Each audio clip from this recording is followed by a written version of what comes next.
오늘 창세기 26장 12절로 또 22절 말씀을 통해서 르호봇이 예비됨이란 제목으로 말씀을 증거하려고 합니다.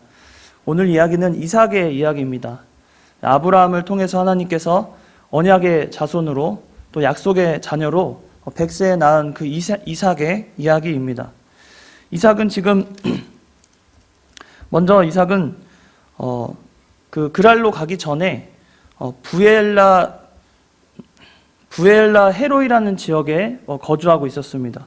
그 25장 11절에 보면 아브라함이 죽은 후에 하나님이 그의 아들 이삭에게 복을 주셨고 이삭은 부엘라 헤로이 근처에 거주하였다. 이렇게 말씀하고 있습니다.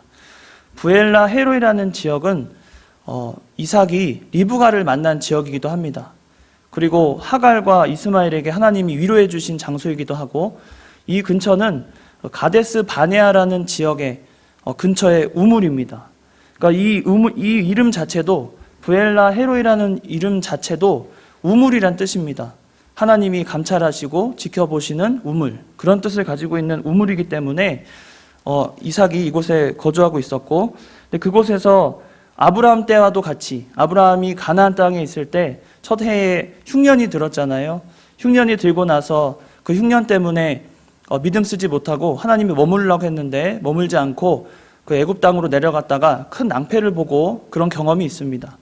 그런데 이삭도 이곳에 있을 때 흉년이 들었는데 하나님께서 특별히 이삭에게 이 흉년이 든 해에 하나님께서는 애굽으로 내려가지 말고 26장 2절에 보면 내가 내게 지시한 땅에 거주하라고 하셨습니다. 그곳이 어디냐? 오늘 본문에 나오는 그랄 지역입니다. 이제 이삭은 부엘라 헤로이 지역을 지나서 이제 그랄 지역으로 옮겨지게 됩니다. 근데 그 땅에서 농사하여서 그 해에 100배나 얻었다고 했습니다. 그리고 여호와께서 복을 주심으로 오늘 12절에 보니까 그 해에 100배나 얻었고 여호와께서 복을 주심으로 이렇게 말씀하십니다. 하나님께 순종하는 자는 하나님이 복을 주십니다. 100배나 농사에서 그 수확을 얻었다고 했는데 그 당시에 그 100배라는 것은 사람이 생각지도 못했고 이전에도 없었고 누구도 그렇게 농사를 잘 했다고 아주 농사꾼이라고 해도 그렇게 얻을 수 없는 그런 말도 안 되는 농산물을 그 100배나 얻은 것입니다. 그러니까 다른 사람들로부터 이삭이 얼마나 하나님의 복을 받았는지 충분히 눈으로도 볼 수 있는 그런 사건이 일어난 것입니다. 그런데 여기서 12절에 보면 그 해에 100배나 얻었고 여호와께서 복을 주심으로 이렇게 말씀하셨습니다. 그러니까 여호와께서 복을 주셔서 물질적인 복을 얻었지만 그 외에도 하나님께서는 이삭에게 복을 주신 겁니다. 물질의 복만이 복이 아니라 하나님께서는 이삭에게 많은 복을 주셨는데 13절에 보면 그 사람이 창대하고 왕성하여 마침내 거부가 되었다고 했습니다. 거부가 되는 것은 우리가 생각하면 이 단어 자체를 보면 그냥 부자가 되고 많은 것을 가졌다라고 볼 수 있지만 전혀 그렇지 않고 그 뒤에 14절에 보면 양과 소와 떼를 이루고 종이 심이 많음으로 이렇게 말했죠. 그러니까 이삭이 그랄에 와서 하나님의 말씀을 순종해서 100배의 수확을 얻었으므로 이제 부자가 됐다. 단순하게 그것이 아니라 하나님이 복을 주심으로 그가 부자가 되었고 또한 부자뿐 아니라 그를 따르는 종이 많았다는 거예요. 그냥 단순히 돈이 많아서 부자가 된 것이 아니라 그가 인덕도 덕망도 있고 또 인격적으로도 하나님 앞에 복을 받고 그 스스로 정말 하나님 앞에 온전하고 온유한 자가 되었다는 것입니다. 우리가 온유라는 단어는 착한 것을 말하는 것이 아닙니다. 우리가 흔히 생각하는 온유하다 그러면 뭐 말수가 없고 그냥 조용하고 착한 것을 말하는 것처럼 보이지만 전혀 그렇지 않고 온유라는 뜻은 하나님 말씀에 온전히 순종한다는 뜻입니다. 마태복음 5장에도 그 팔복에 대한 이야기가 나올 때 온유한 자는 하나님이 어떻게 하신다고 그랬죠? 땅을 기업으로 얻는다고 그랬습니다. 그러니까 이삭이 처음으로 하나님 앞에 준비된 자의 모습을 볼 수 있는 것이 첫 번째는 바로 온유한 자라는 거예요. 온유하니까 하나님 말씀을 온전히 순종하니까 하나님께서 그 이삭을 들어 쓰시고 그 해에 누구도 누리지 못했던 100배의 수확을 얻게 하시고 또 복을 내리셔서 그가 창성하고 왕성하게 되었다는 겁니다. 참 놀라운 은혜입니다. 이삭은 흉년이 들었을 때 애굽으로 갈 마음, 아버지가 애굽에 간 경험이 있으니까 그도 그런 경험을 살렸을 수도 있습니다. 그리고 본인이 또 리브가를 만난 그 지역을 또 떠나는 것이 조금은 어떤 좀 의미 있는 지역이기도 하고, 또 그곳이 가데스 바네아 근처라고 그랬잖아요. 이 가데스 바네아는 오아시스의 성읍입니다. 그러니까 오아시스가 많고 아주 풍부하고 잘 발달된 성읍이기 때문에 그곳을 떠난다는 것 자체가 도전이고 어떻게 보면 좀 무모해 보이기도 합니다. 그런데 하나님께서는 그 이삭을 순종하게 하셔서 뭐 거리낌 없이 하나님의 말씀에 온전히 순종한 이삭의 모습을 보면 그가 왜 복을 받을 수밖에 없는지, 그가 왜 하나님 앞에 그렇게 은혜를 받고 그런 거부가 될 수밖에 없는지를 잘 보여줍니다. 세상의 원리로는 그는 더 많은 뭐 돈을 위해서 뭐 어디에다가 투자를 한다거나 뭐 일꾼을 이용해서 뭐 여러 지경을 넓힌다거나 뭐 그런 방법을 써야 할지도 모르지만 하나님의 방법은 전혀 그렇지 않다는 거예요. 오직 하나님의 말씀을 순종한 자에게 하나님이 복을 주십니다. 그게 오늘 르호봇을 맞이한 이삭이 나중에 뒤에 말씀드리겠지만 이삭의 첫 번째 그 복의 근원이 되는 것입니다. 하나님을 온전히 순종하고 따른 것, 그러니까 하나님이 복을 누리게 하신 겁니다. 두 번째는 이렇게 복을 누리는 이삭을 보고 이제 사람들은 시기하기 시작합니다. 15절에 14절 마지막에 보면 블레셋 사람이 그를 시기하여 그 아버지 아브라함 때에 그 아버지의 종들이 판 모든 우물을 막고 흙으로 메었더라. 우물을 블레셋 사람들이 막았습니다. 이 그랄 지역에 지내면서 예전에 아브라함도 이곳에서 거주한 적이 있는데 그때 우물을 팠습니다. 그런데 우물을 파다가 창세기 21장의 25절 이후에 보면 22절, 25절 이후에 보면 아비멜렉의 종들이 아브라함의 우물 판 것을 빼앗아요. 그것을 가지고 아브라함이 아비멜렉을 책망합니다. 어떻게 내가 판 우물을 너희 종이 와서 이렇게 빼앗을 수가 있냐, 잘못했다고 아주 책망합니다.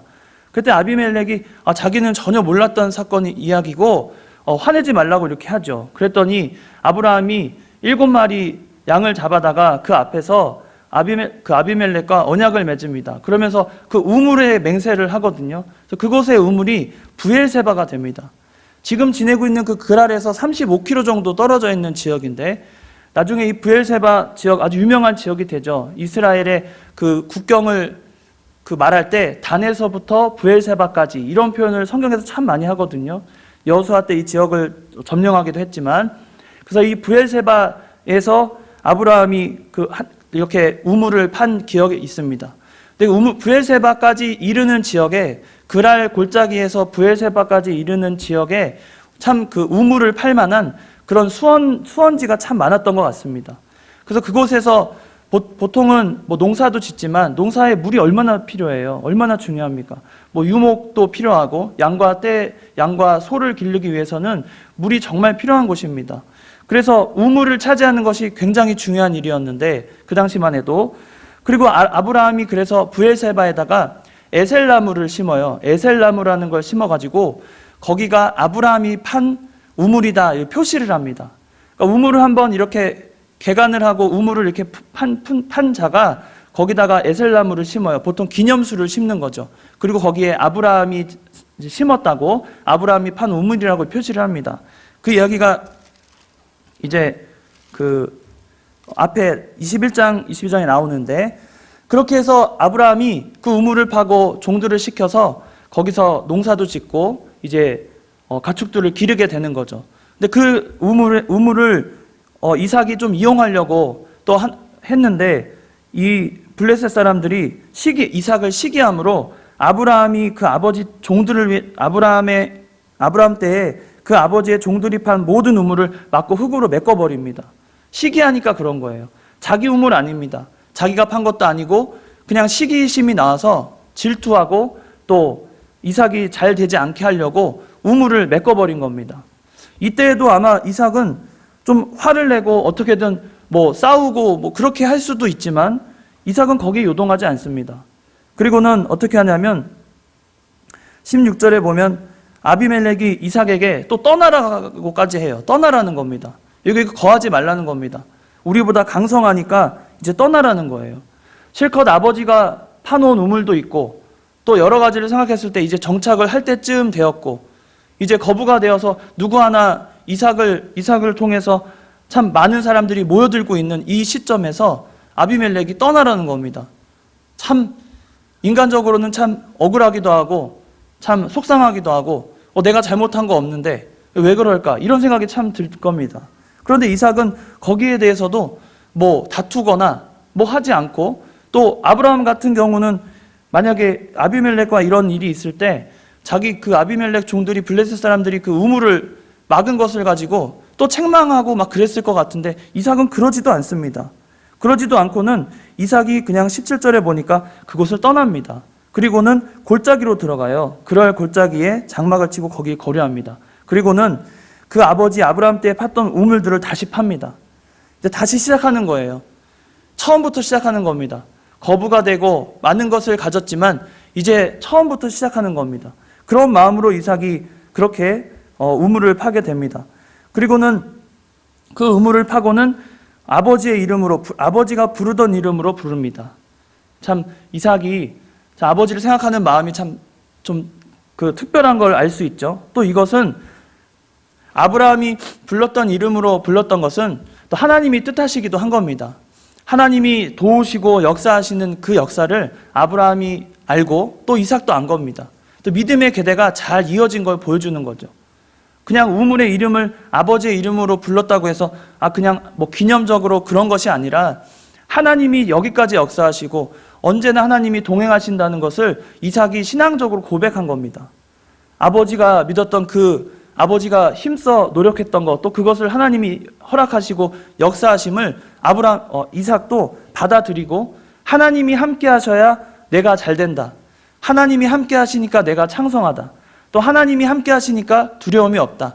하나님이 함께 하시니까 내가 할 수 있다. 그런 것을 보여주는 것이 바로 이 장면입니다. 그리고는 이삭이 종들이 골짜기를 파서 샘 근원을 얻게 됩니다. 이건 아주 새로운 이제 우물을 파게 됐다는 겁니다. 샘의 근원을 발견하게 돼요. 이것도 하나님의 은혜입니다. 이삭은 가진 게 많았고 많은 것이 풍족하니까 필요 없는 것이 아니라 그렇게 그 많은 사람들을 거느리려면 우물이 더 필요할지도 모릅니다. 그냥 자기가 먼저 팠던 거, 또 아버지가 팠던 거 그 우물로 충분하지 않고 더 필요했을지도 몰라요. 그만큼 하나님이 이삭을 강성하게 하시고 또 풍성하게 하시고 또 창대하게 하셨기 때문에 그를 따르는 이들을 또 먹여 살리기 위해서는 더 많은 우물이 아마 필요했을 겁니다. 그래서 우물을 파게 되었는데 그랄 목자들이 이삭의 목자들과 다투게 됩니다. 그 우물은 우리 거라는 거예요. 그랄 지역에서 오랫동안 살아간 그 목자들은 양과 소떼를 기르면서 우물을 팔 생각은 하지 않았으면서 이삭의 종들이 열심히 노력해서 판 우물을 이제는 자기 거라고 하는 겁니다. 자기 땅에 있으니까. 아주 억지를 부리는 거죠. 그때 이삭은 그 우물을 무엇이라 부르냐면 에색이라고 부릅니다. 첫 번째 우물을 팠는데 에색이라는 이름을 부여해요. 에색의 뜻은 싸움과 다툼입니다. 오늘 또 여기 보면 나오죠. 싸움과 다툼이란 뜻입니다.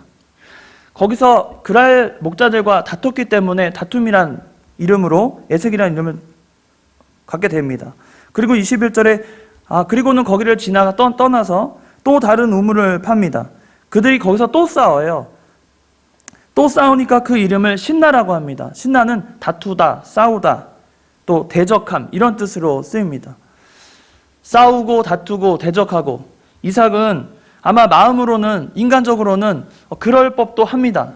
아비멜렉이 떠나라고 해서 또 그랄 골짜기까지 왔는데 여기서도 또 다퉈야 되고 참 심히 짜증나고 참 답답하다. 왜 나한테 이런 일이 자꾸 일어나는가? 하나님이 분명히 복을 주시고 나에게 이 많은 사람들을 거느리게 하셨는데 왜 이런 일이 자꾸 일어날까? 참 인간적으로는 그럴 수도 있지만 이삭은 전혀 거기에 요동하지 않고 여전히 세 번째 우물을 팝니다. 오늘의 제목과도 같이 이 세 번째 우물을 파니까 이제 다투지 않았다 해서 르호봇이라는 이름을 줍니다. 르호봇은 넓은 장소라는 뜻입니다. 그러니까 실제로 르호봇이 넓은 장소와 같이 큰 우물을 얻었다, 그것도 이해될 수 있지만 여기서 의미하는 것은 넓은 장소, 다투지 않고 더 이상 다투지 않고 이삭이 거느리는 모든 가족들과 그 종들을 거느릴 수 있도록 하나님이 역사해 주시고 넉넉히 주셨다는 뜻입니다. 하나님이 다투지 않고 또 사람들과 온유하게 지내고 또 하나님의 뜻대로 순종하는 자에게는 그런 르호봇을 준비해 주신다는 겁니다. 더 이상 다툼이 없고 또 그들과 화해할 수 있고 그들로서도 만족하는 거잖아요. 에색과 신나를 얻었으니까 아무 노력하지 않고 그랄 목자들이 에색과 신나를 얻지 않았습니까? 그러니까 이방 민족들로 하여금도 전혀 개의치 않고 또 그들로부터 원한을 얻지도 않고 넉넉하게 르호봇을 얻게 하신다는 거예요. 이것은 우리에게 주시는 교훈이 참 많습니다. 하나님은 우리에게 이 세상을 살아갈 때 우리끼리만 살게 하지 않으셨습니다. 하나님이 우리를 이 세상에 놓아두실 때 다 믿는 자들하고만 관계를 맺도록 하지 않으셨어요. 언제나 우리 주변에는 믿지 않는 자들과 많은 문제를 일으키고 그 문제 때문에 곤란할 때도 있고 또 근심 걱정이 될 때도 참 많습니다. 그러나 그것을 참 지혜롭게 하는 방법을 하나님이 알려주시는 겁니다. 우리 믿는 자들이 먼저 그들의 마음에 정말 원한이 있지 않도록 해야 될 것이고 또 오늘 이삭과 같이도 그들이 원하고 참 억지를 부려도 참 신앙적으로 이런 마음이 있어야 될 것입니다. 하나님이 하시고 하나님이 역사하시면 나에게 르호봇이 있다고 믿는 겁니다. 이 세상을 살아갈 때 우리는 에색과 신나를 잃어버릴 때가 있어요. 세상적으로 참 하나님을 잘 믿는다고 생각했는데 믿음 안에서 내가 참 손해볼 때가 참 많다. 난 왜 이렇게 세상에서 이런 손해를 감수해야 되는 것인가? 왜 나한테 이런 일이 일어날까? 나는 하나님의 백성인데 왜 나한테 이렇게 억울한 일이 일어나고 내가 노력한 것이 다 허투루 돌아가고 참 허무하게 왜 이런 일이 나에게 일어날까? 우리는 그런 고민을 할 때가 있을 겁니다. 그러나 그때 이삭과 같이 우리는 온유한 자가 돼야 돼요. 하나님이 그저 순종하고 흉년이 들었을 때 그냥 순종하니까 그 황무지와 같던 그랄 땅에서도 하나님이 100배나 수확을 하게 하시고 또 그의 마음이 온전히 온유했어요. 부자가 되었다고 해서 교만해지거나 또 많은 것을 누리고 있다고 해서 다른 사람을 멸시하거나 전혀 그렇지 않습니다. 이삭은 그런 믿음을 가지고 살아간 거예요. 온유하니까 하나님이 이삭에게 복을 주시고 그가 에색과 신나를 잃어버릴 때 참 물질적인 손해와 많은 것을 손해로만 생각하면 참 가슴 아파서 잠도 못 자고 밥도 못 먹고 막 그래야 될 것 같지만 이삭은 전혀 그렇지 않고 오히려 그것을 넉넉히 내어주고 나서는 하나님이 주시는 르호봇을 얻는 겁니다. 우리에게는 언제나 르호봇이 준비되어 있습니다.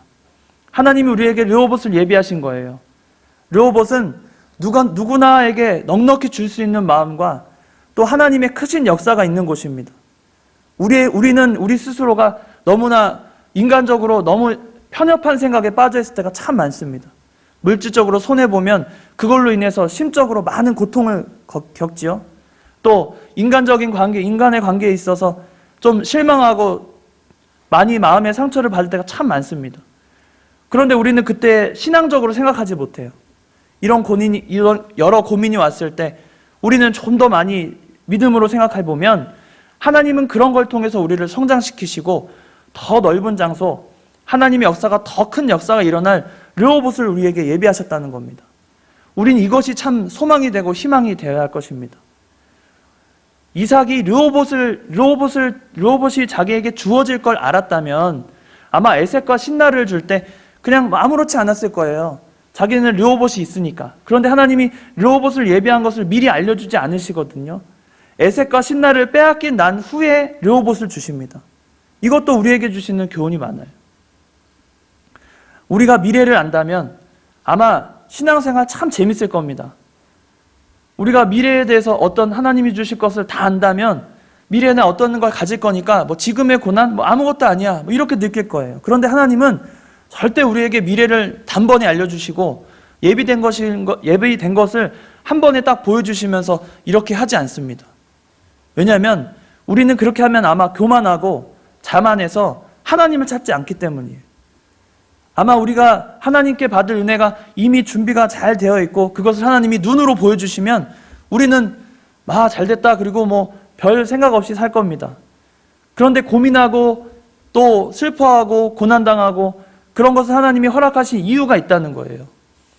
그것을 통해서 우리는 하나님을 더 의지하게 만드시고 하나님을 더 순종하게 만드시고 또 하나님이 주시는 그 소망을 온전히 품고 살아갈 수 있도록 그런 에너지를 우리에게 주시는 겁니다.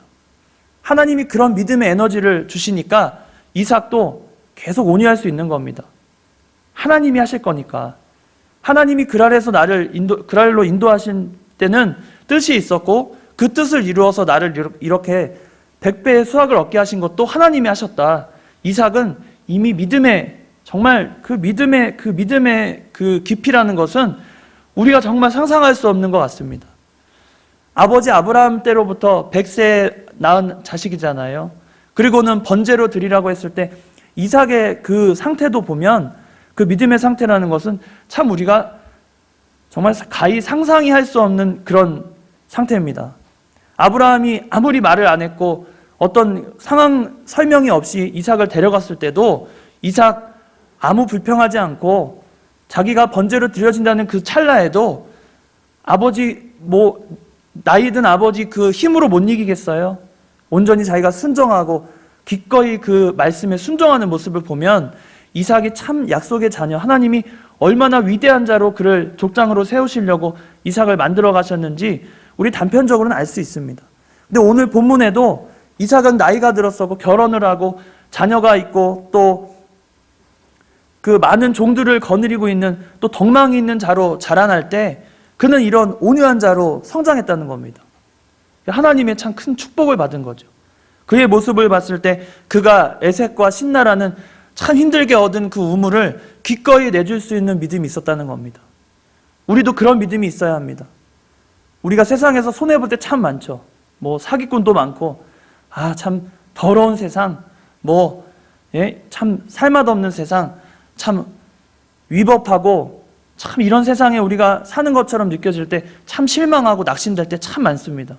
왜 이렇게 살아야 되는지 하나님이 성경을 통해서 말씀을 통해서 우리에게 주실 때는 얼마나 소망이 넘치고 얼마나 기대가 찬 그런 미래를 우리에게 소망하셨는데 세상살이를 살아보니까 이거는 너무 세상과는 다르니까 별개처럼 느껴질 때가 참 많습니다. 그러나 세상 가운데서도 하나님은 언제나 역사하십니다. 그리고 그 가운데서 우리에게 하시는 말씀이 있는 거예요. 우리에게는 르호봇이 준비되어 있으니까 세상의 그 어떤 것을 빼앗기더라도 우리의 무엇을 잊지 말아야 돼요? 우리가 가진 그 소망의 믿음, 또 하나님이 주시는 그 기대와 소망을 절대 잃어버리지 말라는 겁니다. 우리가 이 시대의 암울한 시대를 살아갈 때 언제 끝날지 못한 시점을 맞이했을 때에도 우리는 그것 때문에 근심하지 않는 겁니다. 우리는 온유한 자예요. 하나님의 말씀을 순종하니까 하나님이 이루어지는 그 경험을 우리는 인생 가운데서 하게 될 것입니다. 또 하고 있습니다. 우리는 여전히 하나님의 그 세계 안에서 하나님이 주권적으로 역사하는 세계 안에서 살아갑니다. 그러므로 하나님이 주시는 르호봇이 우리에게는 예비되어 있는 거예요. 분명합니다. 넓은 장소 하나님의 역사가 크신 역사가 이루어질 그 르호봇을 우리가 바라볼 때 얼마나 소망이 넘치고 기껏 애색과 신나 어렵게 얻었지만 포기할 줄도 아는 믿음이 우리에게 필요한 것입니다. 그것을 포기하니까 사람들과 화해하잖아요. 애색과 신나를 포기하고 그들에게 그냥 넘겨주니까 더 이상은 다투지 않잖아요. 이것도 참 세상과 조화롭게 사는 비법입니다. 우리는 하나님 앞에 르호봇을 받은 자들입니다. 준비되어 있어요. 더 큰 장소와 더 큰 은혜와 더 큰 역사가 우리와 함께 하실 겁니다. 우리가 어떤 시대를 맞이하든 우리가 전혀 생각지도 않은 그런 어려운 시기를 맞이하든 상관없습니다. 우리에게는 하나님이 준비한 르호봇이 있기 때문에 그것 때문에 우리는 이겨나가고 또 승리해 나가고 또 믿음으로 살아갈 수 있는 겁니다. 우리 인생이 얼마나 짧습니까? 그 인생 가운데 하나님이 역사하실 걸 생각하면 너무나 기대에 넘쳐야 되는 거예요. 우리가 말씀을 듣고 소망을 품으면 다음 날부터 오늘부터 시작되는 하나님의 역사 영원히 지속될 것인데 그 역사를 생각하면 막 신이 나고 기뻐야 됩니다. 교회 나온다는 소식을 들었을 때 막 기쁨이 넘치고 막 가슴이 설레야 돼요. 말씀을 들으려고 준비할 때 너무나 그 말씀이 달콤하게 여겨지도록 내 마음이 먼저 준비되고 너무나 기대차야 되는 겁니다. 우리가 세상을 살아갈 때 소망이 없으면 우리 인생이 참 무미건조하고 재미가 없습니다. 하나님은 우리에게 참된 소망을 주십니다. 우리에게는 세상이 그저 애색과 신나를 요구할 때 그거보다 더 큰 것이 우리는 르호봇을 생각할 수 있는 그런 믿음이 필요한 것입니다. 세상은 기껏 해야 애색과 신나예요. 기껏 얻어봤자 애색과 신납니다. 그거 얻었다고 만족하고 돌아가는 것이 세상이에요. 기껏 물질로 풍족하고 뭐 조금 더 뭐 잘 되고 뭐 조금 더 뭐가 잘 됐다고 해서 그거 하나로 만족하고 그냥 인생이 잘된 걸로 여기는 게 세상입니다. 우리는 전혀 다른 소망이 있는 겁니다. 우리는 하나님이 역사하시는 크신 주권적인 역사를 바라볼 때 우리는 참된 소망을 품고 살아갈 수 있는 겁니다. 여러분은 이 세상 살아갈 때 어떤 소망을 품고 살아가십니까? 우리가 믿음을 갖는다고 했을 때 그 믿음이라는 게 도대체 무엇입니까? 또 하나님의 사람으로 살아간다는데 도대체 그게 어떤 사람입니까? 우리가 오늘 이삭을 통해서 배울 수 있는 것은 하나님 앞에 온유한 자에게 복을 주시고 그 복은 세상이 누리는 그 무엇과도 비교할 수 없는 어마어마하게 크고 놀라운 소망이라는 겁니다. 우리에게는 언제나 르호봇이 준비되어 있음을 우리가 믿고 소망을 갖고 살아가면 우리는 실망하지 않고 낙심하지 않습니다. 성도가 낙심하는 것은 단 하나예요. 세상 사람들이 시기 질투했잖아요. 블레셋 사람들이 그 이삭의 우물을 처음에 팠을 때 시기 질투해서 아버지 아브라함 때 그 파놨던 우물을 막았다고 그랬잖아요. 시기 질투는 인간의 부패성 중에 하나인데 사람들은 다 그렇습니다. 시기 질투에 눈이 멀어서 신앙적인 생각, 믿음의 생각 하지 못해요. 시기 질투하면 그 순간에 전혀 신앙적인 생각 하지 못하고 인간적인 생각에 온전히 빠져서 실망하고 낙심하고 질투하고 괴로워하고 전혀 그렇게 살아가는 겁니다. 그런데 하나님께서 그런 자들과 비교되는 이삭의 모습을 보면 그는 그런 걸로 시기하거나 질투하지 않아요. 그런 걸로 실망하지 않고 낙심하지 않습니다. 우리도 그런 믿음이 필요합니다. 하나님이 모든 세상 사람들에게 같은 여러 어려움을 주실 때는 그 어려움을 겪는 사람들의 태도에 따라 그 세상을 바라보는 시각이 달라집니다. 우리가 세상을 바라볼 때는 그냥 어려움과 슬픔에 젖어서 이걸 어떻게 해나갈까, 헤쳐나갈까 그런 근심 걱정에 빠져 있으면 그건 신앙 아닙니다.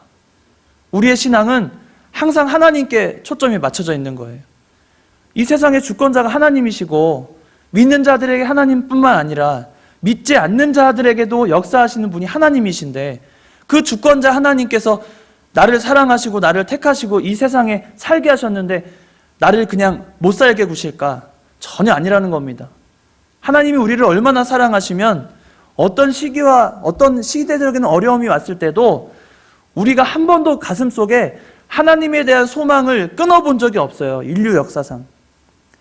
아무리 어려운 시기가 있고 사람이 몇만 명씩 죽어나가는 시기에도 믿는 자들, 하나님의 백성은 하나님으로부터 소망을 품고 세상을 이겨나가는 힘을 얻었습니다.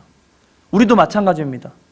우리는 언제나 하나님이 예배하신 르호봇을 바라보면서 지금의 어려움과 손해와 또 걱정과 근심을 다 떨어버리고 오직 하나님으로 소망을 품는 저와 여러분이 되시기 바랍니다.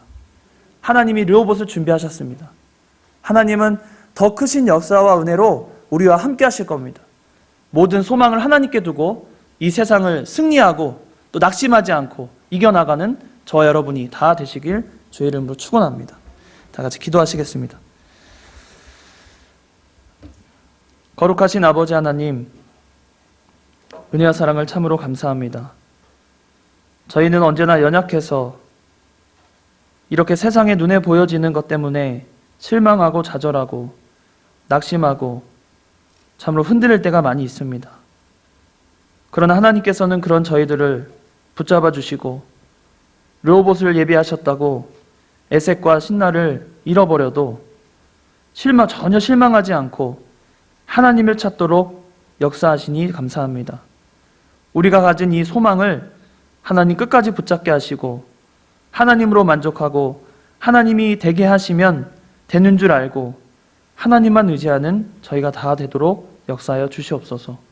거룩하신 예수님의 이름으로 기도드리옵나이다. 아멘.